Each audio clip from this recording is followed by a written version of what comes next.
இன்றைக்கி நம்ம பார்க்க போகிறது சிறகடிக்க ஆசை. நம்ம சேனலை ஃபாலோ பண்ணுங்கள், சப்ஸ்கிரைப் பண்ணுங்கள்.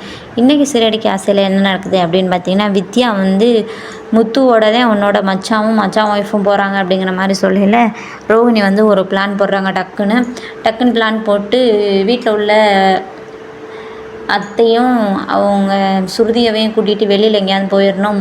மீனா வேறு வெளியில் போயிட்டாங்க. முத்துவை வந்து எப்படி வண்டி ஓட்ட விடக்கூடாது, மாமா தனியாக இருக்கிற மாதிரி பண்ணி எப்படியாவது முத்துவை மாமா கூட இருக்க வைக்கிற மாதிரி ஒரு பிளான் போட்டுட்டாங்க பார்த்திங்களா.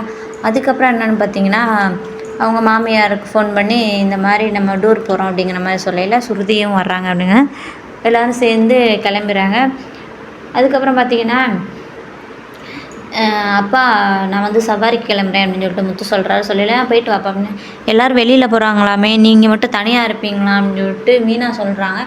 சொல்லையில் நான் எப்படி உங்களை விட்டுட்டு போகிறது, நான் உங்கள் கூடயே இருக்கேன், சவாரிக்கு வேணால் செல்வத்தை அனுப்பிக்கிறேன் அப்படிங்கிற மாதிரி வந்து முத்து சொல்லிட்டே வேலை தாண்டா முக்கியம், நான் சின்ன பிள்ளையா போட அப்படிங்கிற மாதிரி சொல்லையில் இல்லைப்பா நான் உங்க கூட தான் இருப்பேன் அப்படிங்கிற மாதிரி சொல்லிட்டு கூடயே இருக்கார் முத்து.